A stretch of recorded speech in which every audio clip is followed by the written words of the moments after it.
김만배 씨와 남욱 변호사가 이렇게 구속이 되면서 검찰 수사가 당시 성남시 윗선으로 향하는 거 아니냐라는 관심도 꽤 큰데요.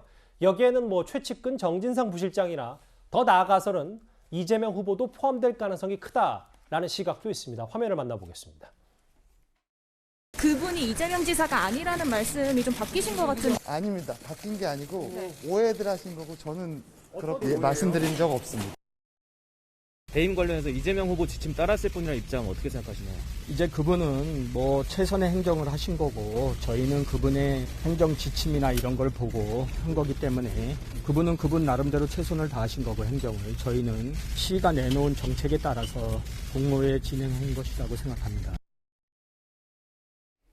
일단 핵심 인물 2명이 구속이 됐고 야당, 정의당도 꽤 비판을 하고 있는데 몸통이 이재명 후보임을 지칭한 것이다. 국민의당.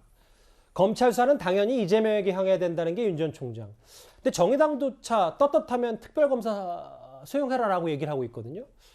안 의원님, 이제 정말 이재명 후보도 조사가 불가피한 건지 특검은 어떤 입장인지 여전히 그게 좀 궁금해요. 저분들의 인식은요. 예. 결론을 정해놓고서 거기다 깨맞추게 하는 건데요. 예. 어느 누구도 이 판도라의 상자의 진실이 뭔지를 모릅니다. 검찰도 이 진실을 밝혀낼 수 있을지 의문인데요. 저는 오징어 게임이라는 그 영화를 보면요. 예. 지금 현재 이야기되고 있는 김만배, 남욱, 정영학 이런 사람들은 말에 불과하다고 보고요.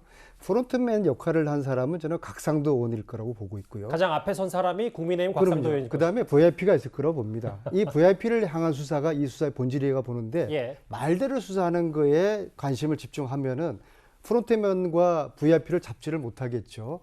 곽상도로 수사를 해야 되고요. 특히 이경재 변호사라는 분 있잖아요. 예. 이분이 화천대유의 1호 고문으로 15년 9월에 영입이 된 것 같습니다. 이분이 저는 누굽니까?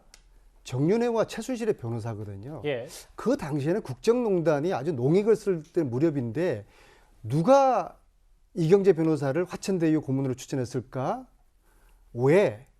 그분은 어떤 역할을 했을까? 그 부분에 대한 수사를 하게 되면은 VIP를 밝히는데 이 대장동 오징어 게임의 VIP를 밝히는데 핵심적인 수사가 될 거라고 보는데 아직 소환 요청도 하지 않은 이 수사가 저는 방향이 굉장히 엉뚱하게 가고 있다고 저는 생각을 합니다. 근데 이제 제가 드리고 싶은 말씀은 곽상도 의원의 그 50억 원 아들 퇴직금 논란은 동결 처리도 좀 됐고 곽의원도 곽의원 나름대로 수사가 진행이 되면 혹시 이재명 후보나 정진상 부실장도 조사가 불가피한 아닌지 뭐 이 질문에는 어떻게 생각하세요? 아니 핵심은 예. 돈을 주고받은 사람들, 특히 돈 받은 사람이 어떤 역할을 했기 때문에 돈을 50억이나 줬을 거 아니겠습니까?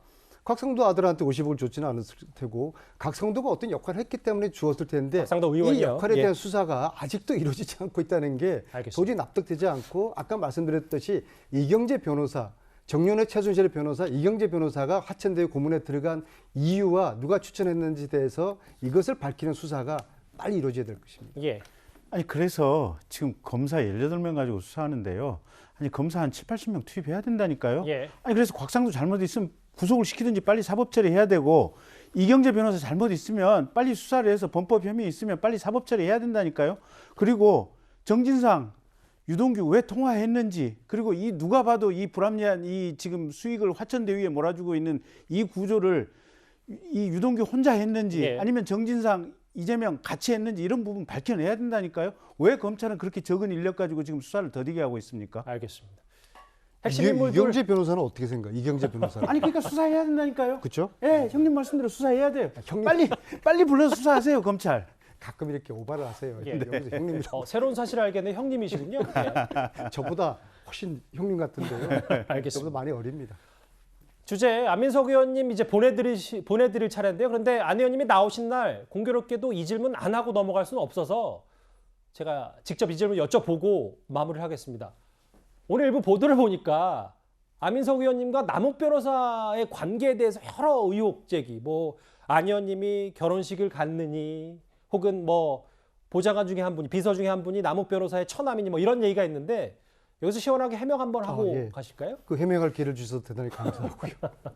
그 결혼식을 예. 그 남욱 변호사의 처가가 제 지역구 오산입니다. 예, 그리고 장인 되시는 분이 예. 오산의 이제 유지 중에 한 분이고요.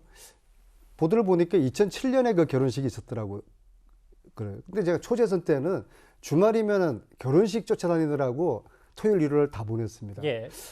15년 정도 전에 갔던 결혼식을 참석했는지 안 한지도 저는 기억이 안 나고 참석했다면 당연히 신부 쪽을 축하하기 위해서 갔겠죠. 예. 네. 한마디로 하늘이 무너져도 예. 남욱 변호사를 저는 모릅니다. 알겠습니다. 안민석 의원의 입장까지 만나봤습니다. 오늘 여의도의 소손님 안민석 의원과는 여기까지입니다. 다음 주제 바로 넘어가 보겠습니다.